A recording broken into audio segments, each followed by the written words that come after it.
Billiard. I got so much motherfucking design on right now.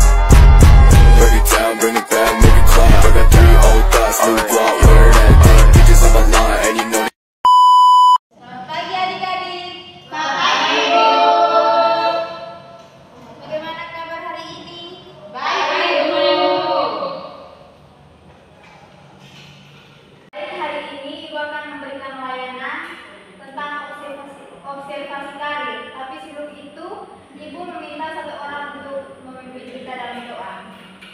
Mari Ibu, silakan adik doa. Semuanya mari dan persiapkan hati dan batin kita untuk berdoa.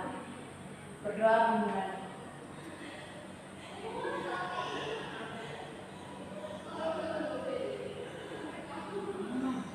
Berdoa selesai. Terima kasih adik Oa. Sama Ibu. Baik, karena hari ini kita ada kendala di sedikit, jadi Ibu memaparkan PPT di laptop saja. Baik, Ya, Ibu. Ibu lanjutkan ke pemaparan materi. Ibu absen dulu ya adik-adik. Ya, Ibu. Veronica Utang, Ibu. Amelia, Ada Ibu. Priska, Ada Ibu. Skolastika, Francisca, Ada Ibu. Ignacia, Ada Ibu. Rosalia, Melomena, Ada Ibu. hari ini hadir semua ya? Ya, Ibu. Baik. Ibu langsung saja ke pemaparan materi. Jadi, observasi karir ini merupakan proses pengamatan, pencatatan, dan penafsiran data tentang jenis karir tertentu. Observasi karir ini bisa membantu adik-adik dalam merencanakan pengembangan karir adik-adik dengan lebih baik serta mengidentifikasi jalur yang sesuai dengan minat dan kompetensi adik-adik. Jadi dengan adanya observasi karir ini, adik-adik bisa mencari tahu tentang informasi karir yang ada sehingga adik-adik bisa melanjutkan dan mengambil jalur karir yang sesuai dengan minat dan potensi dari adik-adik. Tentunya dalam observasi karir ini ada tujuan. Yang pertama, pemahaman diri.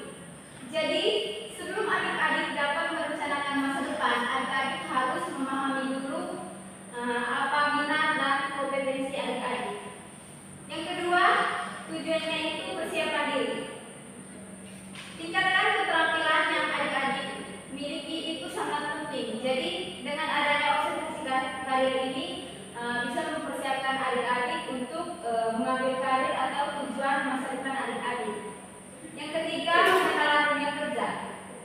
Dengan adanya observasi karir ini, adik-adik juga bisa mencari informasi tentang dunia kerja. Yang keempat, merencanakan masa depan. Dengan adanya observasi karir ini juga, adik-adik bisa merencanakan masa depan dan dapat mengambil keputusan karir dengan tepat.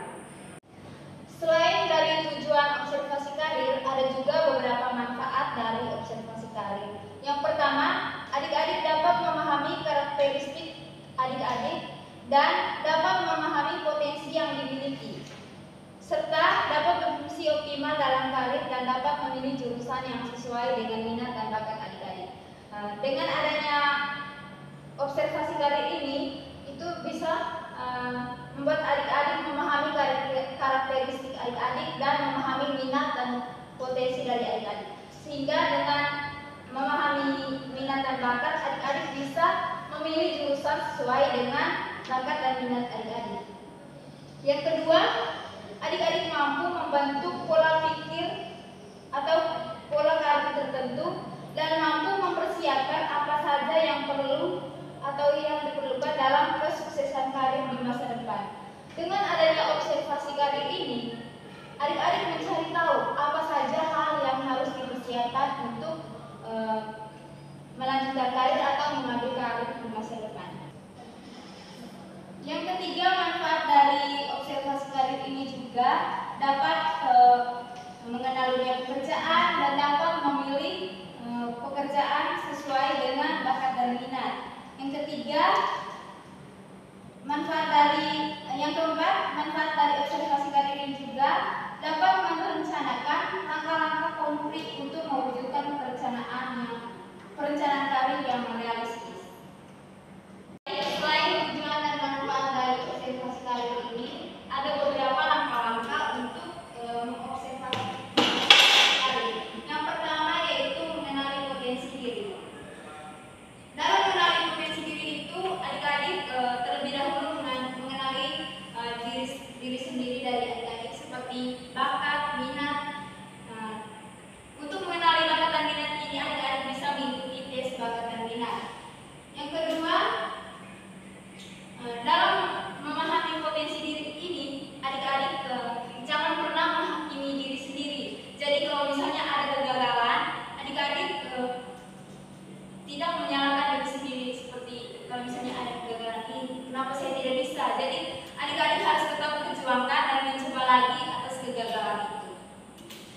Yang ketiga yaitu tentukan visi dari diri adik-adik. Misalnya tujuan karir adik-adik itu mau bagaimana, yang mau jadi guru, jadi kalian harus fokus ke tujuan karir tersebut.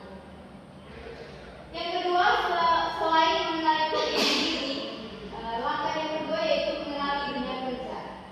Mengenal dunia kerja ini yaitu mengenal apa saja yang perlu dipersiapkan sebelum masuk dunia kerja, mulai dari tahapan pendaftaran, kelengkapan administrasi, budaya, dan etika kerja.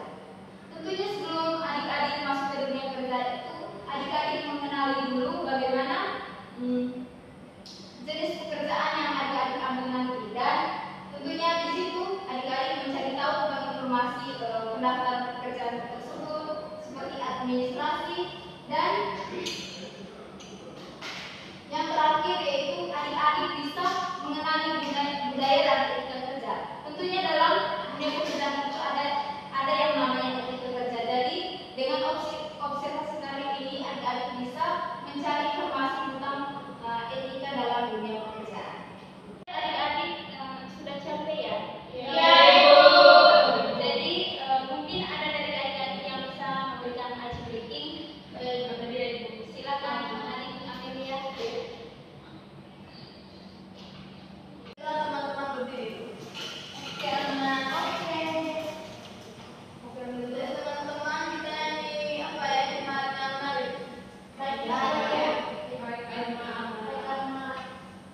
Satu, dua, tiga. Marina menari di atas menara, di atas menara. Marina menari. Sudah selesai ya? Di Ya, atas. terima kasih teman. Baik, sudah semangat adik-adik? Sudah, Ibu. Oke, kita akan langsung saja untuk melanjutkan materi. Selain ada langkah-langkah, tujuan dan manfaat tadi, ada tantangan dan hambatan dalam observasi karir. Yang pertama, keterampilan yang tidak memadai. Keterampilan yang tidak memadai ini maksudnya ketika adik-adik belum terampil untuk melanjutkan ke dunia pekerjaan, itu merupakan salah satu hambatan dalam melanjutkan karir adik-adik di masa depan. Dan itu merupakan salah satu tantangan dan hambatan. Yang kedua, jaringan profesional yang terbatas. Jaringan profesional yang terbatas ini karena kurangnya membangun jaringan atau hubungan sosial dengan komunitas-komunitas, itu merupakan menjadi hambatan untuk melanjutkan karir atau mengambil karir di masa depan. Yang ketiga,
memberi kepercayaan diri yang lebih besar dan kemampuan diri dari adik-adik.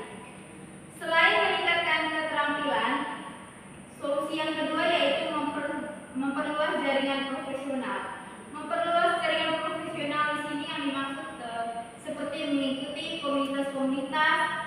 Dengan adanya atau dengan mengikuti komunitas tersebut, adik-adik bisa mencari informasi atau membagi pengalaman dengan orang-orang di sekitar adik-adik untuk mencari pekerjaan atau mencari bidang karir yang sesuai dengan minat dan kemampuan adik-adik. Yang ketiga, menentukan tujuan karir yang jelas. Ketidakjelasan dalam tujuan karir dapat diatasi dengan refleksi diri. Luangkan waktu untuk memikirkan apa yang benar-benar Anda inginkan dalam karir Anda. Dengan menyusun rencana karir yang jelas dan terukur dapat membantu adik-adik tetap fokus dan termotivasi. Jadi tujuan karir yang jelas ini di mana? Kalau misalnya adik-adik ingin menjadi guru, jadi adik-adik harus fokus untuk melanjutkan karir untuk menjadi guru tersebut. Jadi adik-adik harus lebih fokus untuk belajar, ataupun misalnya adik-adik mau melanjutkan pekerjaan, jadi adik-adik harus fokus untuk melanjutkan ke pekerjaan. Mungkin itu saja solusi dan materi yang diberikan oleh Ibu. Tapi sebelum Ibu mengakhiri materi, Ibu mau bertanya kepada adik-adik karena dari tadi adik-adik sudah mendengarkan penjelasan dari Ibu. Baik, kira-kira apa saja dunia kerja yang adik-adik ketahui dan pekerjaan itu sesuai dengan minat dan bakat dari adik-adik? Baik, silakan Adik Paula. Misalnya kita mau jadi guru, Ibu, kan sebelum kita menjadi guru kita harus menyelesaikan dulu jenjang-jenjang pendidikan yang akan kita tempuh untuk menggapai gelar SPD. Misalnya kita setelah tamat SMA masuk kuliah di salah satu universitas yang misalnya sesuai dengan apa yang kita inginkan. Setelah itu mungkin ingin melanjutkan studi lanjut, bisa dilanjutkan, tetapi ketika sudah mendapatkan gelar SPD bahwa kita sudah memiliki jabatan atau sudah mempunyai gelar sarjana. Baik, terima kasih Adik Paula. Mungkin dari teman-teman yang lain Ada Ibu. Oke, silakan Adik. Baik, terima kasih Ibu. Kalau dari saya kan, kalau saya tuh tidak bisa senang sekali Ibu, kayak merawat orang sakit, terus saya juga senang Ibu lihat orang-orang yang kayak perawat, terus mereka punya budget gitu tuh Ibu. Jadi saya tuh maunya nanti saya jadi perawat. Kalau dari satunya. Oke, baik. Cita-cita dari adik-adik itu sangat bagus dan menurut Ibu lowongan pekerjaan di masyarakat atau di lingkungan sekitar kita juga masih banyak di pekerjaan seperti di keguruan atau perawat gitu. Ada pertanyaan lagi dari Ibu. Mungkin kan adik-adik itu sudah mengetahui potensi dari diri adik-adik. Kira-kira bagaimana cara adik-adik untuk mengetahui potensi diri adik-adik?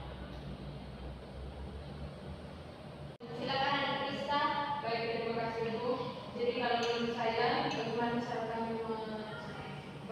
kami menentukan potensi yang ada di diri kami itu, yaitu dengan cara refleksi diri Ibu atau refleksi pribadi. Jadi dengan refleksi pribadi kami dapat mengetahui apa saja hal yang kami sukai, apa saja minat dan bakat yang kami miliki, sehingga dapat kami kembangkan untuk kedepannya.